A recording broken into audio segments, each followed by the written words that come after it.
নমস্কার, আপনারা দেখছেন রূপম টিভি। 2024-এর লোকসভার ভোট যবে থেকে ঘোষণা হয়েছে তবে থেকে আজ পর্যন্ত আমরা লক্ষ্য করেছি যে বিজেপির দিকেই পাল্লা ভারী। পশ্চিমবাংলার বুকে গোটা ভারতবর্ষ জুড়ে তো বিজেপি আসবেই, মানে প্রধানমন্ত্রী নরেন্দ্র মোদী পুনরায় প্রধানমন্ত্রী হচ্ছে, এটা নিয়ে কোনো সন্দেহ নেই। পশ্চিমবাংলায় বিজেপি কতগুলো আসন পাবে সেটা নিয়ে আলোচনা। এমনি মেন আলোচনা শুধুমাত্র পশ্চিমবাংলায় বিজেপি কতগুলো আসন পাবে সেটা নিয়ে আলোচনা। তো ভোট ঘোষণা হওয়ার পর থেকে আজ পর্যন্ত এটা আমরা ধরেই নিয়েছিলাম যে বিজেপি ভালো ফল করবে, তৃণমূল কংগ্রেস তার আসন ধরে রাখতে পারবে না। তৃণমূল কংগ্রেস মোটামুটি এই 15টার নিচে চলে আসবে, বিজেপি 25টার ওপরে যাবে। এটা একটা মোটামুটি ফাইনাল একটা রেজাল্ট।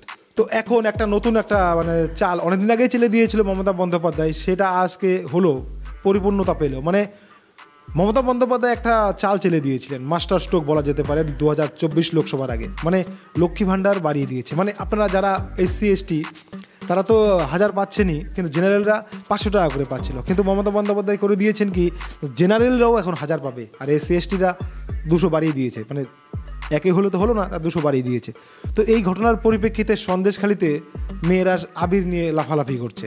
মেয়েদের কথা মমতা বন্দ্যোপাধ্যায় তাদের জন্য ভাবে, আর শেখ শাহজাহানের উপর তাদের রাগ ছিল, তৃণমূলের উপর ছিল না, এটা বলছে কিছু সংখ্যক মহিলা। আবির নিয়ে লাফালাফি করছে। তো গোটা পশ্চিমবাংলা যদি এই আবির নিয়ে লাফালাফি হয় তাহলে তৃণমূল কিন্তু অত সহজে খারাপ ফল করবে না। যদি লক্ষ্মী ভাণ্ডার কাজ করে যায়, মমতার এই টোটকা কাজ করে যায়, তাহলে মমতার খারাপ ফল হওয়ার কথা নয়। তবে যদি পশ্চিমবাংলার শুভবুদ্ধিসম্পন্ন মানুষ এই লক্ষ্মী ভাণ্ডারকে যদি ঠিকমতো মাথায় না নেয়, তাহলে কিন্তু মমতার ভালো ফল হবে না, লক্ষ্মী ভাণ্ডার দিয়েও ভালো ফল হবে না।